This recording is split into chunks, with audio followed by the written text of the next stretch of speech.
and welcome back to Dozzy's Television Workshop, where today I am here at the behest of the long and suffering Mrs. Doz because her HD-01 Dyson hairdryer has developed a fault.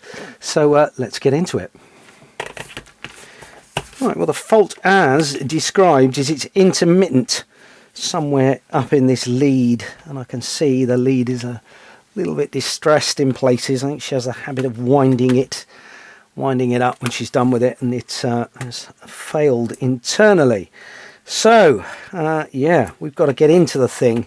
First things first, I'm just going to undo this little shield here, which should reveal two screws up behind this sort of strain relief assembly. Let's get ourselves some appropriately sized screwdriving implements. That does look like a very small Torx of some description. So let's go into the very small Torx department of the iFixit kit here and see if we can find something to just get in there.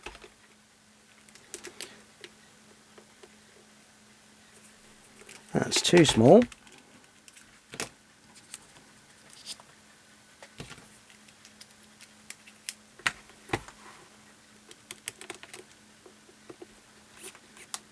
That appears to be just the job. So let's get these two screws out of this handle here.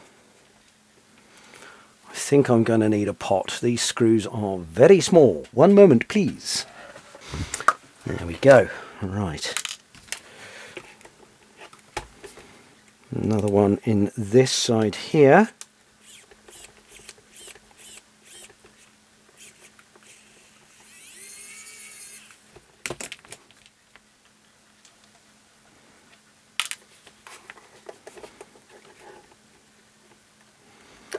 Right, what happens next? This is going to be the problem with this job, is going to be getting the damn thing to come apart. My understanding is that this is quite an early version of the hairdryer, and it might give us some problems. Right, this sort of filter gauze appears to be coming apart, so let's just get that out of the way. I think I might have to give that a quick clean. Yeesh, yeah, before we put that back together. Right, okay. And for our next trick, apparently we need to get the handle off. We've got a rubber seal in there. Yeah, this could be exciting, couldn't it? Ah, I'm seeing a screw down in there. So let's just take that out. Appears to be the same size Torx.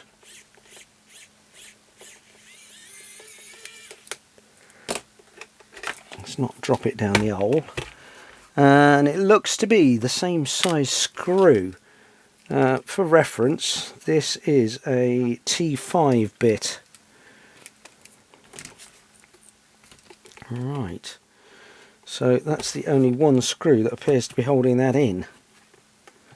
Yeah, this could be interesting, couldn't it?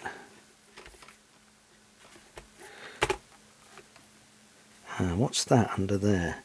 Is there something secret in here? There is. There's another screw. I'm just going to hinge that little bit of stuff out the way there. That's a much bigger bit as well. Let's go. It's a T7.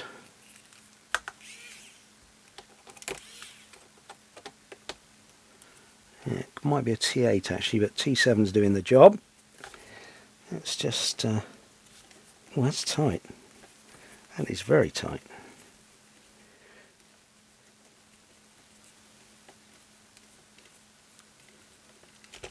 It's quite a long thing as well. It's going all the way across. Yeah, quite a long screw. Very coarse thread. So that goes in the pot. It's a matter of just unscrewing things until it yields, I think.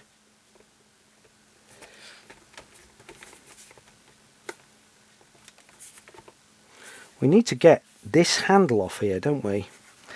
I wonder if it's held in by the buttons. That could be difficult. Let's see if we can just persuade one of those to pop out. Try not to mark the case here. Although it's had a life already, this thing, it must be said. Let's get a bit of hot air on there, see if that'll ease things any. Just got that set to 100 degrees.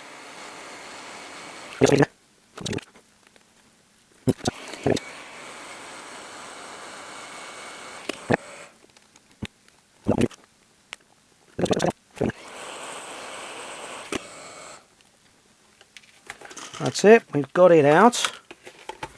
That's good news. It is just glued in, I think. Right, let's try getting a bit more aggressive with this one. Is that gonna... Yeah, you see, you can see it starting to move now. So let's get a bit more aggressive with our on-off button. There we go. Yeah, they're just bonded on. Right, and yes, right, I can now get the handle out the way.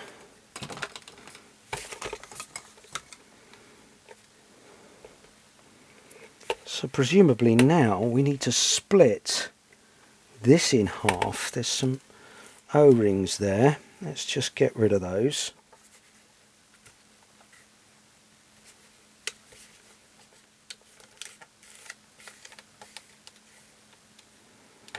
Let's take off this little lanyard thing that's going to be in our... Is it going to be in our way? Probably not. Right. So, we've got some more screws now. Good, that appears to be the smaller size bit again. Switch back to that. So, is there anything under here? Some like filters here. No, let's get them out of the way.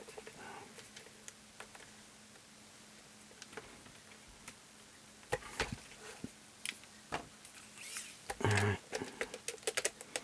Undo these three off here.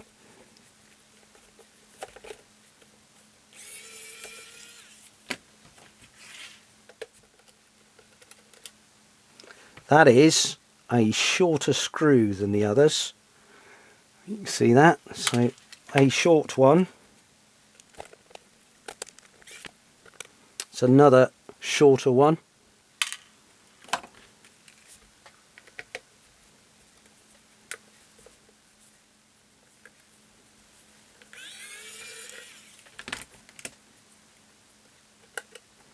Yeah, those are three shorter screws. Aha! Here we go, we're in. Right, so here is my mains lead and etc. And it appears to be just into some heat shrink here. So let's just cut that away. In fact, I think what I'm going to do is just cut this lead off. It is shot away. So there you go. That is the old lead, and I have been on the Manchester Vacuum Cleaners website and bought a pattern part. For those of you that haven't heard that phrase before, a pattern part is a part that's compatible with but not of genuine thingamabob,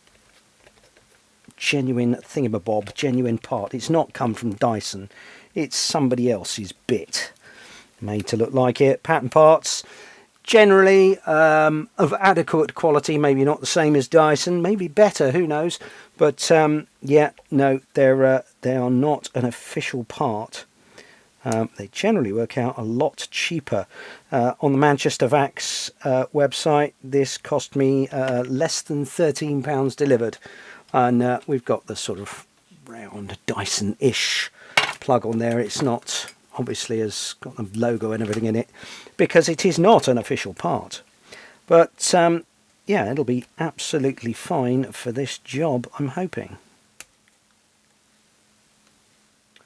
So let's just cut this heat shrink back a bit. And pull out our old crimp, I'm hoping.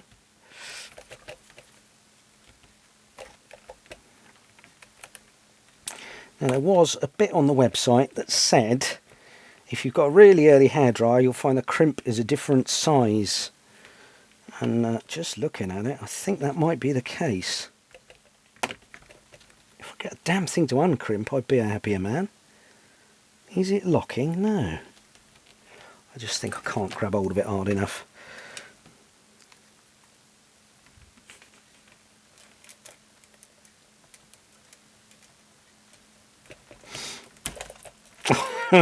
Cut it. Damn. Come on. Come on. Gosh. That is super tight in there. Ah! Yield, you swine.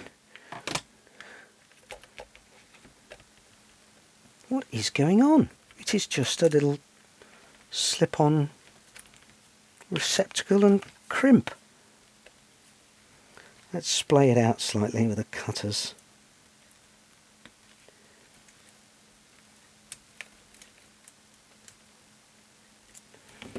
There we go. Right, we're going to want to install a bit of new heat shrink on here in a minute, I think.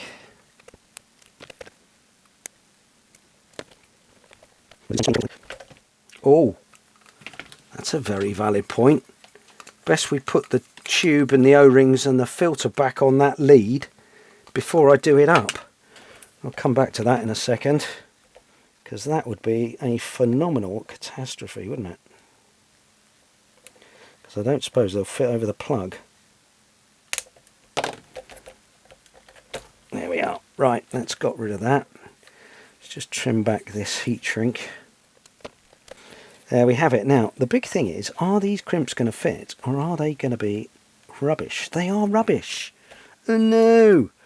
That's okay, we can make a soldered connection there, and it'll be every bit as good as the original. Right, so let me just take these rubber O-rings off. So they've got to go on last. I'll deal with that lanyard in a minute. Sleeve goes on second to last, and this sort of filter bit on first. So filter bit, housing,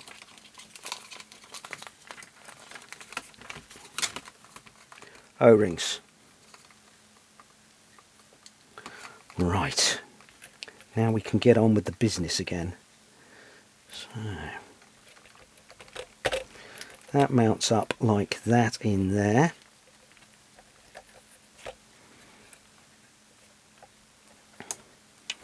Yeah, so if we make a reasonable job of soldering these together, I think I'll be happy. Let us procure some heat shrink first off.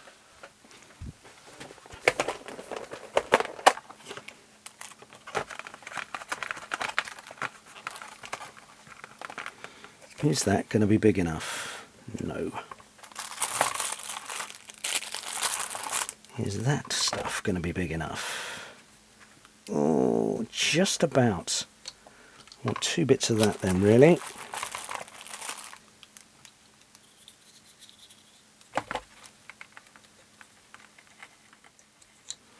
Okay. Right, so I'm just going to get a nice chunky bit on there.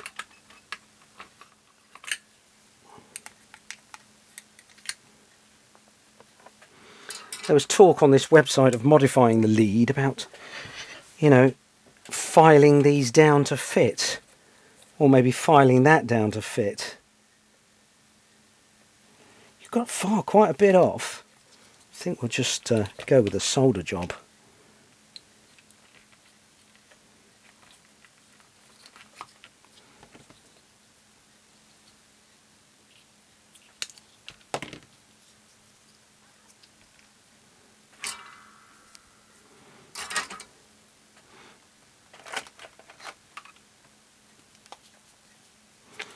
A little drop of flux. I was going to go for a little drop of flux, but my needles fell out. Hang on.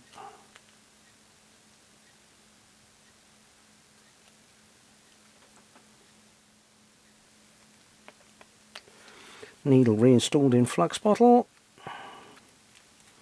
Little splash of flux, do nobody any harm, because you can never have enough flux.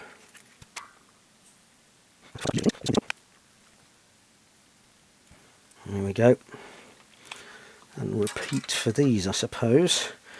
I'm just going to line this up and see where we're sort of at lengthwise, and if I can cut a bit off that, I will do.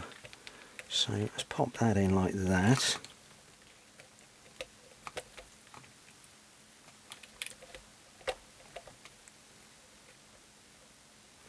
Yeah, we're a little bit long. Just going to trim that back a bit.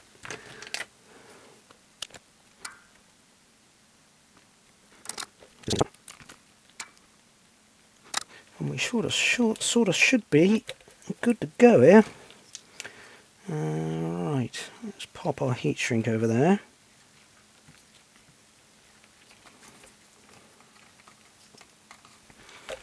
I'll work fairly quickly, so the heat shrink doesn't shrink onto the wire before I've completed the joint and pushed it over, because we're a bit shy on the amount of material we can put in there without taking all that apart, which I don't want to be doing.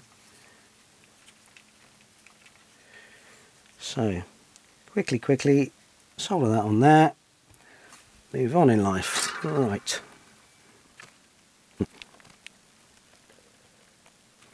my problem is going to be here, is holding it. As usual, my tremor is not making my life any easier.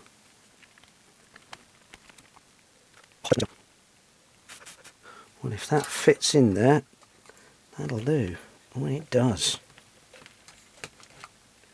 Yeah, that'll do.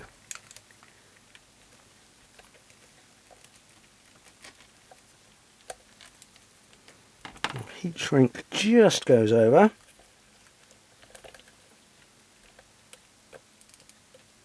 It's got a bit rucked up on that edge.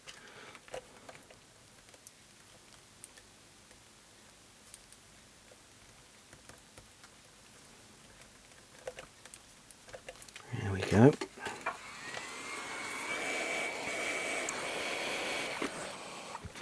And now simply rinse and repeat, I suppose.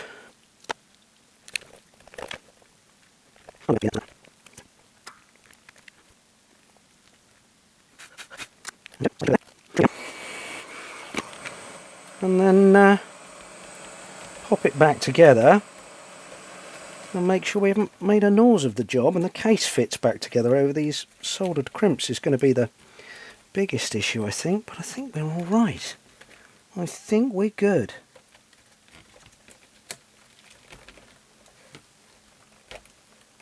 Yeah, that looks okay. This is all clean, there's no fluff or anything in there, so that can fit back over there.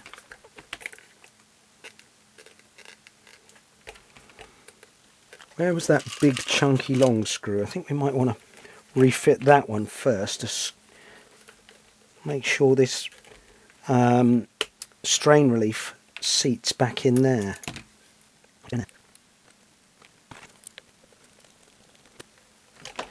Yeah, that does appear to be good. Right, it was the three of the shorter screws that went in the top here.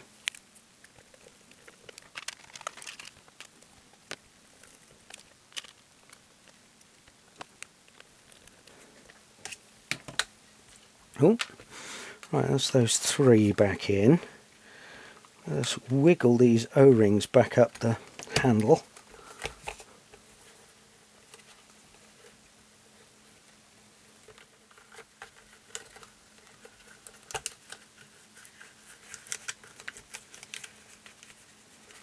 And in the top.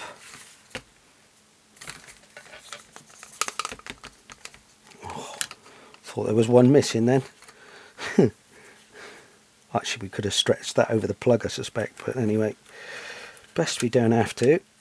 One goes in like that, at that jaunty angle there. And there we have it. I'm just going to pick the glue out of these switches. Okay, handle going back on. No, we need to put these little filtery pieces back in, don't we? So that one like that. That one like that.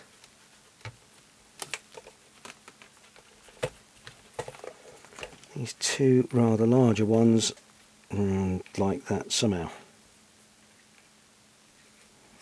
Like that. Like that. Right, okay. Handle going back on. Hopefully. It's a job where you need 4 pairs of hands.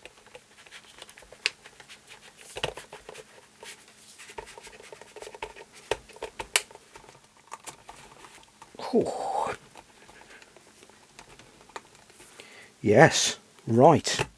Epic. Little filter thing. Hang on, am I missing a screw from anywhere? I've put the one in there. There is one that went down in there, wasn't there? Let's get that fella back in without dropping the screw into the motor. That's going to be a bit of fun. The filter assembly. Let's just give that a little clean.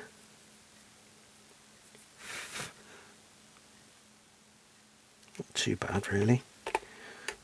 So that goes in that way round. I wonder which end had the gap on it. It's interesting because it's got to move down past the handle, so we're going to have to squeeze it together first. 15 minutes later. Need to clip it there. You can see it's splaying apart because I've got something wrong.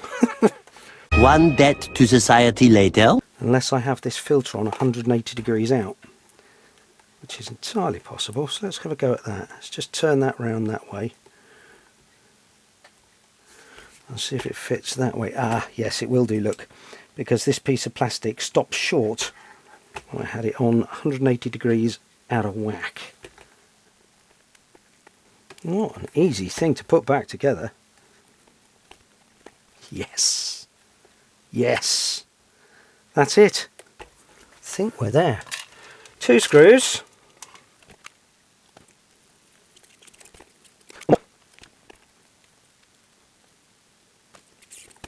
Oh.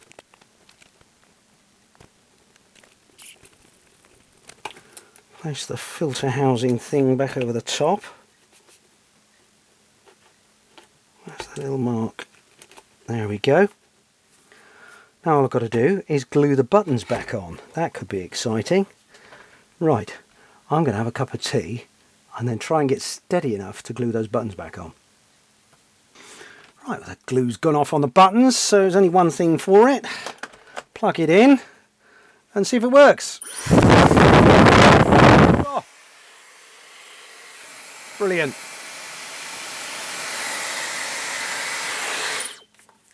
Excellent.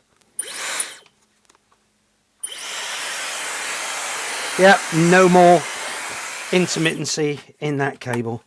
That should keep Mrs. Dawes' hair beautifully dry and bouffant for many years to come. Anyway, thank you very much for watching. Click like, subscribe, do all that rubbish, and I'll see you very soon here on Dawes' Television Workshop. Cheers now. Bye. Turn it on. Let me feel the power. What's gone wrong? It's acting like a trailer. The noise is loud and it keeps me cowed. Turn it on. It's blowing all my dreams away.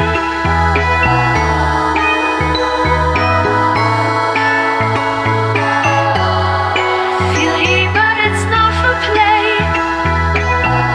There's just one to fix what's gone astray.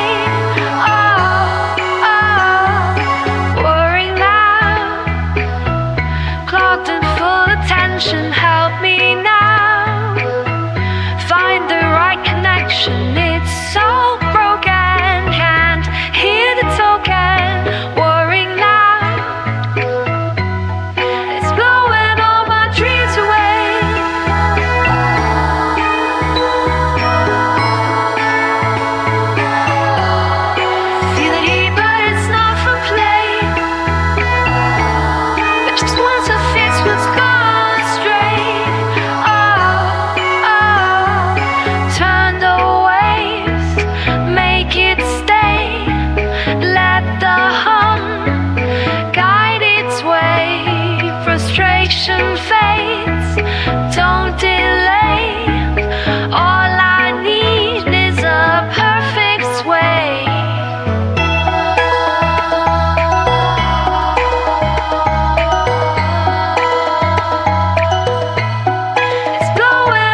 slobber off my chops. Hello and welcome back to Doz's Television Workshop, where today, at the behest of the long and suffering Mrs. Doz, we're going to be taking a look at this Dyson DC01 hairdryer. It's an HD01. Let's do that again.